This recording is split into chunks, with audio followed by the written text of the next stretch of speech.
don't know if you've ever purchased a used car or maybe a new car and gone online to figure out what kind of reviews this car has. Maybe you've used a tool like Yelp. Maybe you've used a tool like Google Reviews, or maybe you've even used a tool like the Better Business Bureau or Consumer Reports. See, there are tools that are specifically made for making better decisions. And those tools for making better decisions, they're pretty powerful tools, but you have to learn as a leader to use them with discretion and not discrimination, and those are different. That's what I want to talk about today on Leading Leaders.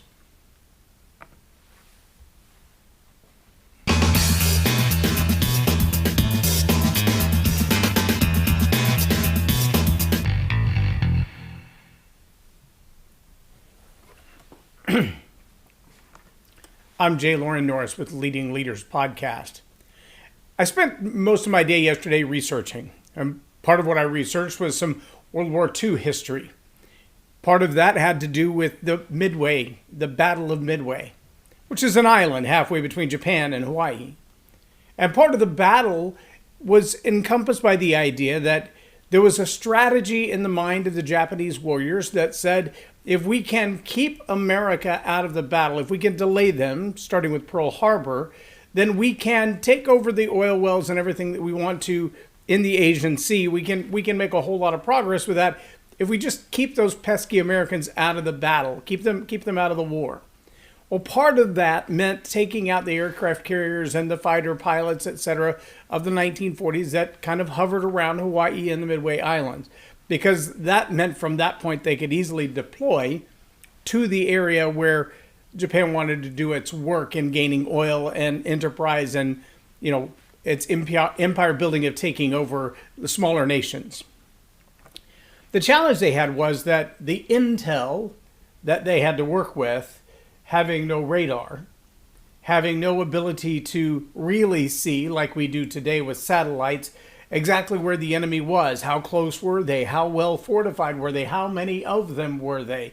They didn't have that data to make decisions with. And in the end, there were several thousand Japanese warriors who were lost in the battle for Midway. Also, millions of dollars worth of equipment lost. Aircraft carriers, battleships, airplanes, because they didn't have the information necessary to make the proper decision, to carry out the proper tactics, to embrace the proper strategy. These days we find that the criticism of the win is often faulted to the amount of data gathered. I also watched this week, and part of my research, an entire Netflix documentary called The Great Hack. Now, it's obvious from my worldview that at the end of the game, this whole attack on the Great Hack had some to do with the data gathered, but it seemed a lot more to do with who was using it and what they used it for.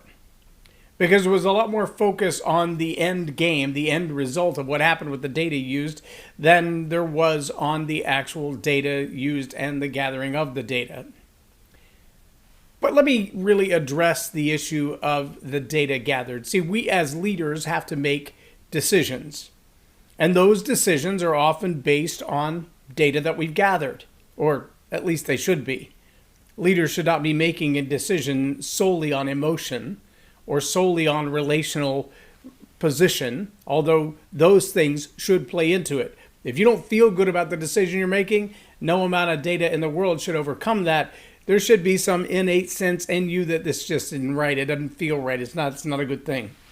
But just because it feels good, if there's no data to support that it's a good idea, don't go with that. Get the data to support it. Make sure that you understand why you feel the way that you do about it. Is it just an emotional sense, or is it really a gut instinct? See, the data points that are gathered from various places, this particular The Great Hack was really about the data that's gathered through our social media. And people that have learned how to mine the data that most people put out there willingly, like what kind of meat would you prefer, or fish would you prefer, or What restaurants do you like to go to, or who do you hang out with, or what books do you read, what movies do you watch, who do you have conversations with, what are the things you talk about in those conversations? See, that's the kind of data that advertisers like to gather.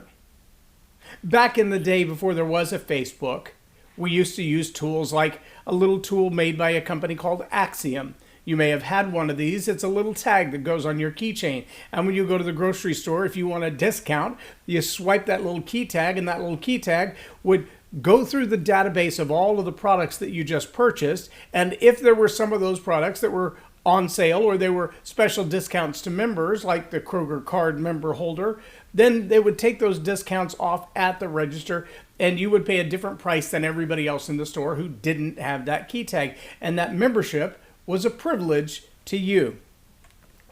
What a lot of people didn't know is that I, as a marketing person at the time for a Fortune 50 company, could go to this company Axiom and say, hey, I want to know all the people that live in this zip code and also buy Gillette razors. Yep, true story. Real stuff. If I wanted to send a postcard only to people who lived in one specific zip code and bought Gillette razors at the Kroger store, I could buy that list. Why? Because you swiped the little card, and by swiping the little card, you told them, here's my name and my address, and this is where I live, and I buy Gillette razors. But I also knew if you bought Bic razors instead of Gillette. I also knew if you bought an early pregnancy test or not, or if you bought feminine hygiene products or not, or if you bought children's toys or diapers or not. And between that data and the homeowner's data, I could get a pretty good sense of who the family was that lived in the third house on the block. Yeah, just from the data that you willingly give. See, that's been data mining for decades. That concept is not new. The question is, as a leader, do we use that information, that data mined, that research that we put behind a project, do we use that with discretion? Meaning I need to make a decision given as much information and data as I can gather, but I need to make that decision without revealing to the whole world everything that helped me make that decision.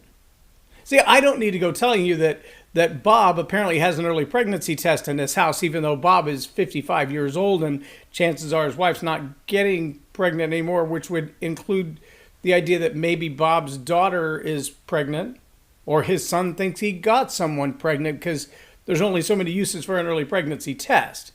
See, discretion says I might know that data, but I don't need to tell anybody that because it's not relevant to anybody other than the product set that I want to offer to sell them. So I'll either offer to sell them diapers or I won't. But I don't have to blab that information to anybody else. I don't need to make up a tweet or send out a postcard to the rest of the neighbors and go, hey, Bob's daughter might be, hey, I'm just saying. That's not discretion. But I also need to not be discriminatory and say, well, you know, Bob's got a daughter who's kind of like, I don't know, maybe Bob isn't the guy we thought Bob was. Now, see, we don't need that either. But leaders need to make decisions with good data. Leaders need to do their research in the data that they use to make those decisions. They need to know that the sources are good. I would ask, if I were standing in front of a crowd, if any of you have ever used Yelp to decide on the restaurant where you're going to have dinner. Maybe you have. Maybe you've gone to the Better Business Bureau before you hired a CPA or an attorney or a contractor to work on your house. Maybe you've used something like the Good Contractors List or Angie's List to decide if the person you're about to have in your home ripping the walls out to replace the plumbing has any clue what they're doing. That's called data mining. That's called using data for proper research and decision making. And it doesn't matter if you're a politician or a marketer, if you're launching a new church or you're opening a new sewing factory. You want to know who's around you, what kind of businesses are around you, what is the average thought process around you, what's the average income or the average age range, how many cars do they own, how long have they lived in their home. These are all very important factors as a leader when you're making decisions. You don't want to open an Airbnb in the desert where nobody goes. You want to be in a destination where people actually visit. You don't want to buy a cruise ship and take it to the Sahara. Well, what is the point of that? See, it's all about data. Ultimately, the battle was lost at Midway because they didn't have proper data. The Japanese lost many men and millions of dollars in equipment because they were thoroughly convinced from their research, the on-site flying of planes, that there was only one aircraft carrier in their midst. And when they sank that one, or at least left it quite crippled, when the Yorktown was first set ablaze, they thought, we've got this. There's nothing standing between us and the island. We'll go back and finish wiping out the island. And then a plane that was late reported to them, nope, that wasn't the only one. There's another one. And they still thought to themselves, well, one is crippled. It's 1-on-1 or 2-on-1. We still have a chance. And, well, they were wrong about that, too. It wasn't one more. There were 3 more. And ultimately, it was the demise of that Japanese attack plan. Wrong data. Bad data. Used indiscriminately. They made a lot of decisions on false data and a lot of decisions with no data. Now, I can't fault them. Given the time and data they lived in, well, that was all the data they had at hand. But today we have people who have volunteered to give a whole lot more data and then come back and said, wait, I didn't expect you to actually use that data. I told you that I sat down and had broccoli at such and such a restaurant. I took a picture of it and I posted it on social media. Social media, like available for the world to see. But I didn't really expect anybody to see it. I didn't really expect anybody to make any decisions based on that. I told you that I went to this restaurant and they gave me a 20% coupon because I complained about that my soup was cold. But I didn't expect anybody to see it. And I certainly didn't want you to send me coupons, for heaven's sake. You see how silly that is? Yes, leaders need to make good decisions based on the data that they have. And today, the data that leaders have is numerous. It's, in some cases, overwhelming. You can find yourself in paralysis by analysis very quickly if you're not careful. You've got to use the data that's at hand. You've got to do your own research. You may include picking up some old books and reading about how things used to be in order to understand how things are and how things one day will be. It may include buying data from social media companies or direct mail companies or magazine companies. It may mean buying an ad in a magazine. You know, if you're going to sell roller skates, you probably don't want to advertise in a hunting magazine. Not a whole lot of people hunting on roller skates. Also, probably not a whole lot of people on roller skates looking for ammunition. I'm just saying. But that is data-driven decision-making that leaders need to be doing. And they need to do it with discretion. They need to make sure that the sources of their data are accurate. And they need to do it without discrimination, meaning don't treat people unfairly just because of the data that you know about them. Cater to those that you serve. Ignore those that you don't. Move on with your life. But if you're a leader, you better be getting good data to make good decisions. I'm J Loren Norris with Leading Leaders Podcast for Tell It Like It Is TV. Have a blessed day.